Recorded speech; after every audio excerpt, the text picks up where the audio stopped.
Hi, നമസ്കാരം എല്ലാവർക്കും. എന്തുകൊണ്ട്, സുഖമാണോ? മഴയൊക്കെ അങ്ങനെ ഉണ്ട്? ഇവിടെ മഴയൊക്കെ ഇച്ചിരി കുറഞ്ഞു. 2-3 ദിവസം കണ്ടിന്യൂ മഴയായിരുന്നു കേട്ടോ. ഇപ്പോൾ ഇച്ചിരി കുറഞ്ഞു. അതിന് രാവിലെ ഒരു വെളിച്ചമൊക്കെ കാണുന്നുണ്ട് കേട്ടോ. ഇച്ചിരി സൂര്യൻ്റെ വെട്ടമൊക്കെ വരുന്നുണ്ട് രാവിലെ. ഇന്ന് നമുക്ക് എൻ്റെ മനസ്സിൽ വരുന്നൊരു വിഷയം എന്ന് പറഞ്ഞാൽ വിൽ പവറിനെ കുറിച്ചാണ്. വിൽ പവർ അതെന്താണെന്ന് മലയാളത്തിൽ തന്നെ എന്തുവാ പറയുന്നത്? നമ്മുടെ ഉള്ളിലുള്ള ഒരു ശക്തി, നമുക്ക് എന്തിനേയും നേരിടാനുള്ളൊരു പവർ, അത് നമ്മുടെ ഉള്ളിലുള്ളെങ്കിലാണ് നമുക്ക് ജീവിതത്തിൽ പ്രതിസന്ധികളായാലും രോഗങ്ങളായാലും എന്തു തന്നെ വന്നാലും അതിനെ നേരിടാനുള്ള നമ്മുടെ ഉള്ളിലുള്ളൊരു ശക്തിയുണ്ട്. സാമ്പത്തിക ബുദ്ധിമുട്ടുകളായാലും എന്തെങ്കിലും മാനസിക രോഗത്തിൻ്റെ ബുദ്ധിമുട്ടിലായാലും നമ്മൾ ഏതെങ്കിലും ഒരു മദ്യപാനത്തിനോ മയക്കുമരുന്നിനോ ഒക്കെ നമ്മൾ അടിമകളാണെങ്കിലും അതിൽ നിന്നൊക്കെ രക്ഷപ്പെടാനായിട്ട് നമ്മുടെ ഉള്ളിൽ തന്നെ ഉള്ള ഒരു പവറുണ്ട്. അതിനാ വിൽ പവർ എന്ന് പറയുന്നത്. അപ്പം നമ്മളിപ്പം ഈ സ്കൂളിലോ കോളേജിലോ ഒക്കെ ഈ എന്താ പറയുന്നത്, മദ്യപാനത്തിനെതിരായിട്ടോ മറ്റുള്ള മയക്കുമരുന്നിനെതിരായിട്ടോ നമ്മൾ എത്ര ക്ലാസ് എടുത്തെന്ന് പറഞ്ഞാലും ആരും അത് കേട്ടൊന്നും ശരിയാകത്തില്ല. അത് നമ്മൾ അതിൽ നിന്നും നമുക്ക് മോചനം വേണമെങ്കിൽ, അതായത് മദ്യപാന ശീലമുള്ള ഒരാൾക്ക് മദ്യത്തിൽ നിന്നും വിടുതൽ വേണമെങ്കിൽ അവൻ വിൽ പവർ അവൻ്റെ സ്ട്രോങ് ആയിരിക്കണം. അല്ലെങ്കിൽ ഒരിക്കലും അവന് അംഗീകരിക്കത്തില്ല. ഞാൻ പറയാം, എത്ര പഠിത്തം ഉണ്ടെന്ന് പറഞ്ഞാലും, അതായത് +2 കഴിഞ്ഞിട്ട് നിങ്ങൾ എന്തെല്ലാം പഠിച്ച് അങ്ങേയറ്റത്തെ നമ്മുടെ PhD ആണെന്ന് തോന്നുന്നു ഇപ്പോൾ ഏറ്റവും വലിയ ഡിഗ്രി, അതുവരെ നമ്മൾ എടുത്തെന്ന് പറഞ്ഞാലും നമ്മുടെ ഉള്ളിൽ വിൽ പവർ ഇല്ലെങ്കിൽ നമ്മുടെ ദുശീലങ്ങൾ നമ്മളെ വിട്ടുപോകത്തില്ല, അല്ലേ? ഇപ്പം ഞാനൊരു ദുശീലത്തിന് അടിമയാണെങ്കിൽ ആ ദുശീലത്തിൽ നിന്നും ഞാൻ മോചനം പ്രാപിക്കണമെന്നുണ്ടെങ്കിൽ എൻ്റെ വിൽ പവർ സ്ട്രോങ് ആയിരിക്കണം. ഞാൻ സ്വയം തീരുമാനിക്കും, ഇത് ശരിയാകത്തില്ല, അത് ശരിയല്ല, അല്ലെ ഇത് ശരിയല്ല, പുകവലിക്കുന്നത് ശരിയല്ല. എല്ലാവരും പുകവലിക്കുന്ന നമ്മൾ കണ്ടിട്ടുണ്ട്, പക്ഷേ നമ്മളെന്താ ഉപയോഗിക്കാത്തത്? എത്രയോ ആൾക്കാർ പുകവലിക്കുന്നുണ്ട്, എല്ലാവരും ഒന്നും ഉപയോഗിക്കുന്നില്ല. കാരണം അവർക്കറിയാം അത് ദോഷമുള്ളതാണെന്ന്. ഒന്ന് നമ്മുടെ ഉള്ളിൽ ചെല്ലുമ്പോൾ നമ്മുടെ ലങ്സിന് പ്രശ്നമുണ്ടെന്നും, അല്ലെ നമ്മുടെ അടുത്ത് കൂടെ ഉള്ളവർക്ക്, നമ്മുടെ ഫാമിലിയിലുള്ളവർക്ക്, നമ്മുടെ കുഞ്ഞുങ്ങൾക്ക്, ഭാര്യയ്ക്ക് ഒക്കെ ഈ പുകവലി ശല്യമാണെന്നും ഉപദ്രവമാണെന്നും എല്ലാവർക്കും അറിയാം. പുകവലിക്കുമ്പോൾ ചുമയുണ്ടാകുമെന്നും, അതിനെ മണമടിക്കുന്നവർക്കും ചുമ പിടിക്കുമെന്നും, കുഞ്ഞുങ്ങളെ അത് പെട്ടെന്ന് എഫക്റ്റ് ചെയ്യുമെന്നും ഒക്കെ നമുക്കറിയാം. അങ്ങനെ ഒരു അറിവ് നമ്മുടെ ഉള്ളിലുള്ളത് കൊണ്ട് നമ്മളത് വേണ്ടെന്ന് വെക്കുന്നത്. അതുകൊണ്ടാണ് ഈ മദ്യപിക്കുന്ന പുരുഷന്മാരിൽ എനിക്ക് തോന്നുന്നൊരു 70% പേരും പുകവലിക്കത്തില്ല. കാരണം അവർക്കറിയാം പുക വലിച്ചു കഴിഞ്ഞാൽ അതിന് വേറൊരു എഫക്റ്റുണ്ട്, സൈഡ് എഫക്റ്റ് ഉണ്ട്. പ്രത്യേകിച്ച് ഫാമിലി ആയിട്ടുള്ളവർക്ക്. ചെറുപ്പക്കാർ ബാച്ചിലേഴ്സായിട്ടുള്ളവരൊക്കെ പിന്നെയും ചിലരൊക്കെ പുക വലിച്ചെന്നിരിക്കും. പക്ഷേ ഫാമിലി ആയിട്ടുള്ളവർ സ്വന്തം ഭാര്യയെയും കുഞ്ഞിനെയും സ്നേഹിക്കുന്നവരാണെങ്കിൽ അവരൊരിക്കലും പുക വലിക്കത്തില്ല. അതവരുടെ ഉള്ളിലുള്ള ആ സ്നേഹമാണ്, അല്ലെങ്കിൽ അവരുടെ ആ ഒരു എന്താ പറയുന്നത്, ആത്മാർത്ഥത അവരുടെ കുടുംബത്തോടുള്ള, അല്ലെ സമൂഹത്തോടുള്ള, അല്ലെ നിൻ്റെ അയൽവാസികൾ. കൂടുതലും ഭാര്യയോടും കുഞ്ഞിനോടും ഇഷ്ടമുള്ളവരൊക്കെ പുകവലി നിർത്തും. നേരത്തെ ഉണ്ടെങ്കിലും നിർത്തും, ചിലർ തുടങ്ങത്തുമില്ല, ചിലർക്ക് ഇഷ്ടമല്ല.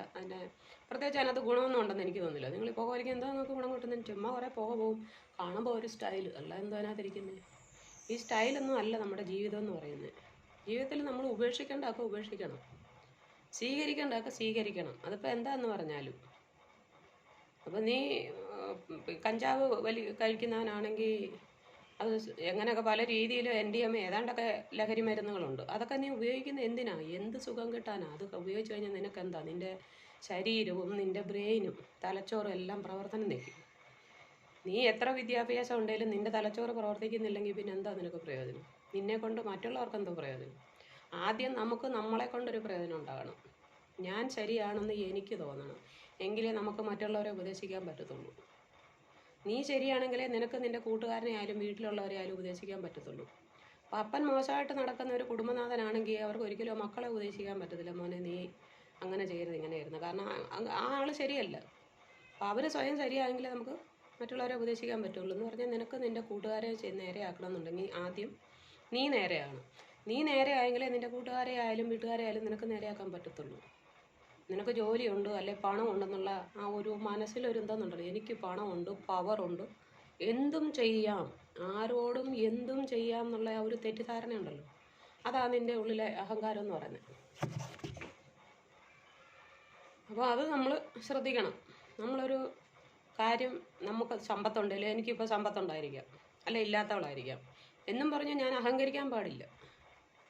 എൻ്റെ എനിക്ക് കഴിവില്ലാത്തവളായിക്കോട്ടെ ഉള്ളവളായിക്കോട്ടെ, ഇല്ലാത്ത കഴിവിൽ ഞാൻ അഭിമാനിക്കുകയേ ഉള്ളൂ. എനിക്ക് ഇത്രയും കഴിവേ ഉള്ളൂ, കൂടുതലുണ്ടെന്ന് പറയാനൊന്നുമില്ല. അല്ലെ എനിക്ക് സൗന്ദര്യം ഉണ്ടെന്ന് പറഞ്ഞ് എനിക്ക് അഹങ്കരിക്കാൻ പറ്റത്തില്ല. കാരണം എന്നെക്കാട്ടി സൗന്ദര്യമുള്ള എത്രയോ പേര് ലോകത്തുണ്ട്. നമ്മളൊക്കെ തുച്ഛമായിട്ടുള്ള എത്രയോ സുന്ദരികളായിട്ടുള്ള സുന്ദരന്മാരായ പുരുഷന്മാരും സ്ത്രീകളും അതുപോലെ പ്രപഞ്ച സൃഷ്ടികൾ എന്തെല്ലാം ഉണ്ട് സൗന്ദര്യമുള്ളത്. അപ്പം നമ്മൾ എന്തിനാ അഹങ്കരിക്കുന്നു? ഒരു പനി വന്നാൽ തീരുന്ന അഹങ്കാരമേ ഉള്ളൂ നമുക്ക്. കൊറോണ വന്നപ്പോൾ മനസ്സിലായില്ലേ മനുഷ്യരുടെയൊക്കെ അഹങ്കാരത്തിൻ്റെയൊക്കെ എന്തോന്നു. അപ്പം ഞാൻ പറയുന്നത്, നിങ്ങൾ മദ്യത്തിന് അടിമയാണ് അല്ലെ കഞ്ചാവിന് അടിമയാണെങ്കിൽ നിങ്ങളുടെ ഉള്ളിലുള്ള വിൽ പവർ വെച്ച് നിങ്ങളതിനെ കൺട്രോൾ ചെയ്യണം. മറ്റൊരാൾ നിങ്ങളെ കൺട്രോൾ ചെയ്യാൻ ഇടവരുത്തരുത്.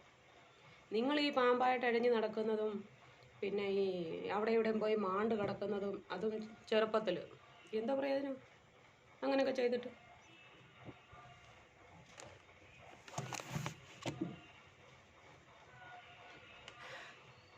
നിങ്ങൾ സ്വയം തീരുമാനിക്കുക നന്നാവണോ വേണ്ടായോ എന്ന്. ഇപ്പം ഞാൻ ക്ലാസ് എടുത്താലോ അല്ലെങ്കിൽ മറ്റൊരാൾ ക്ലാസ് എടുത്താലോ ഒന്നും നിങ്ങൾ ശരിയാകത്തില്ല.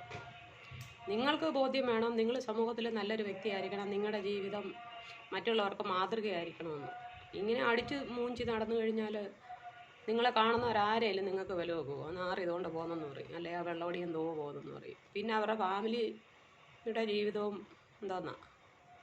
നീ ഒരു മദ്യപാനിയാണെങ്കിൽ അല്ലെങ്കിൽ കഞ്ചാവിന് അടിമയാണെങ്കിൽ നിൻ്റെ ഭാര്യയും നിൻ്റെ കുഞ്ഞുങ്ങളും അതോ നിൻ്റെ മാതാപിതാക്കളും നിന്നെ ചുറ്റിപ്പറ്റിയുള്ള എല്ലാവരുടെയും ജീവിതം നായ നക്കിയെന്ന് പറയും. അതിന് നീ കാരണമാകരുത്. നിൻ്റെ സ്വഭാവം നീ ശരിയാക്കണം. നിൻ്റെ ഉള്ളിലുള്ള വിൽ പവർ ഉപയോഗിച്ച് നിന്നെ നേർവഴിക്ക് നയിക്കണം. അതിനുള്ള കഴിവ് നിനക്കുണ്ടോ?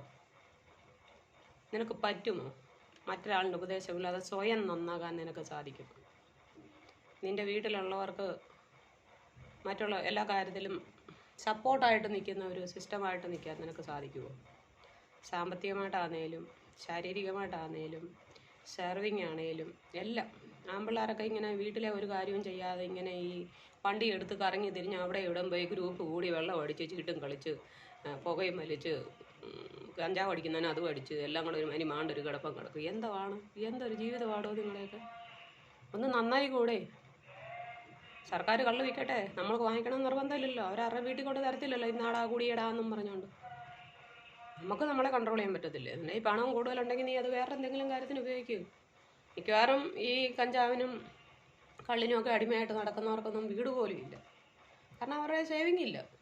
കിട്ടുന്നല്ല ഇങ്ങനെ വെള്ളമടിച്ച് കഞ്ചാവും ഇതുമൊക്കെ വാങ്ങിച്ച് പൈസയും കളയുമല്ലേ, അതിൻ്റെ കൂടെ ശരീരവും കളയുമല്ലേ. പിന്നെ പോയി വല്ല അപകടത്തിലും ചാടും, വല്ല കുഴിയിലും പോയി ചാടും. പിന്നെ പോലീസുകാർ പിടിച്ചാൽ അങ്ങനെയുമായി. എന്തിനാ മക്കളെ? ശകലമെങ്കിലും നിങ്ങൾക്ക് നിങ്ങളോട് തന്നെ സ്നേഹമോ ബഹുമാനമോ ഒക്കെ ഉണ്ടെങ്കിൽ നിങ്ങൾ സ്വയം നന്നാകും. എനിക്ക് നിങ്ങളോട് പറയാനുള്ളത്, ഇന്നത്തെ തലമുറയോട് ന്യൂ ജെൻ എന്നും പറഞ്ഞുകൊണ്ട് കുറേ പിള്ളേരങ്ങ് അഹങ്കാരം കൊണ്ട് നടക്കുക. ന്യൂ ജനറേഷൻ എന്ന് പറഞ്ഞു കഴിഞ്ഞാൽ അതിൻ്റെ അർത്ഥം ഇതാണോ? നീ നിന്നെ തന്നെ നശിപ്പിക്കാനാണോ?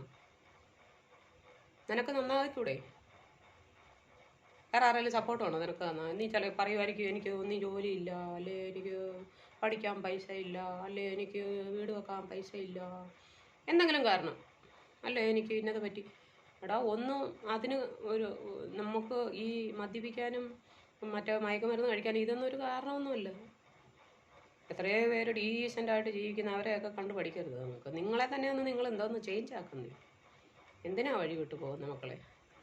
സത്യത്തിൽ ഓർത്ത് കഴിഞ്ഞാൽ സങ്കടമായിരിക്കും, ഭയങ്കര സങ്കടം എന്ന് പറഞ്ഞാൽ ഇപ്പോഴത്തെ ന്യൂ ജെൻ്റെ എല്ലാവരും ഒന്നും ഇല്ല കേട്ടോ.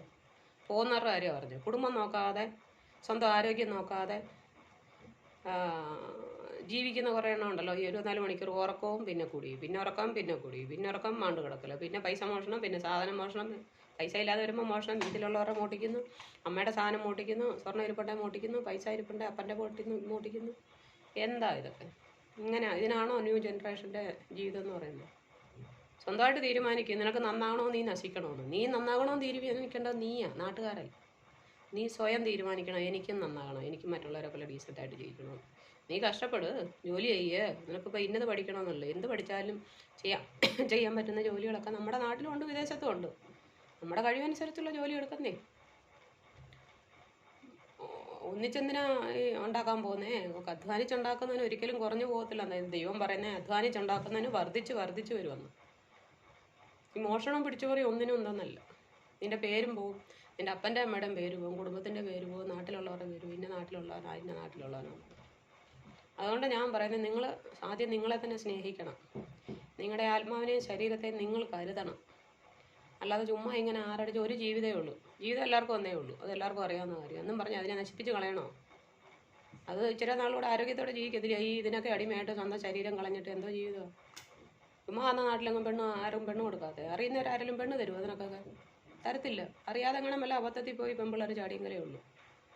അറിയുന്നവരാരും അവരുടെ വീട്ടിലുള്ള ഇപ്പം ഒരു മദ്യപാനിയാണെ പോലും അവൻ അവരുടെ മക്കളെ ഒന്നും കള്ളുകുടിയന്മാർക്ക് കൊടുക്കത്തില്ല, അല്ല കഞ്ചാവ് വലിക്കുന്നതിന് കൊടുക്കത്തില്ല. കാരണം അവർക്കറിയാം അവരുടെ ജീവിതം പിന്നെ കട്ടപ്പോകയാവും എന്നുള്ളത്.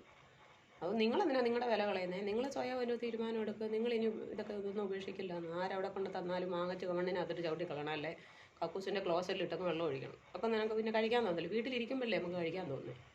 കൂട്ടുകാരെ വിളിക്കുമ്പോൾ പോകരുത്. മറ്റുള്ള കലാപരിപാടികളിലൊക്കെ ഏർപ്പെടുന്നേ, അല്ല സ്പോർട്സോ ആർട്സോ ഒക്കെ.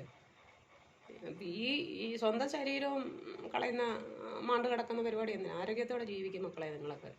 എനിക്കതാ പറയാനുള്ളത്. നിങ്ങളുടെ വിൽ പവർ നിങ്ങൾ പുറത്തെടുക്കുക. അതിനെങ്ങനെ അകത്ത് വെച്ച് വഴക്കുണ്ടാക്കാനും മദ്യപിക്കാനും ചീട്ട് കളിക്കാനുമായിട്ട് കളയാതെ ജീവിതം പ്രയോജനമുള്ളതാക്കി തീർക്ക്. നിനക്ക് മാത്രമല്ല, നിൻ്റെ വീട്ടിലുള്ളവർക്കും അയൽവാസികൾക്കും നാട്ടുകാർക്കും ഒക്കെ നിന്നെക്കൊണ്ട് പ്രയോജനം ഉണ്ടാകട്ടെ. അങ്ങനെ ഒരു പുതിയ ന്യൂജൻ ഉണ്ടാകട്ടെ എന്നാണ് എൻ്റെ ആഗ്രഹം. ദൈവത്തിൻ്റെ ആഗ്രഹം അത് തന്നെ. അതുകൊണ്ട് നിങ്ങൾ സ്വയം തീരുമാനിക്കുക എന്ത് ചെയ്യണമെന്ന്. ഞാൻ നിങ്ങളോട് റിക്വസ്റ്റാണ്, പുതിയ ജനറേഷനോട്, ന്യൂ ജനറേഷനോട് നിങ്ങൾ പ്ലീസ് ഈ മദ്യപാനവും മയക്കുമരുന്നൊക്കെ ഉപേക്ഷിച്ചിട്ട് ഭാര്യയും മക്കളെയും കുടുംബത്തെയൊക്കെ സ്നേഹിച്ച് അവർക്ക് വേണ്ടതൊക്കെ ചെയ്തു കൊടുത്ത് ജീവിക്കുക. ദൈവം നിങ്ങളെ അനുഗ്രഹിക്കട്ടെ. Okay, have A blessed day.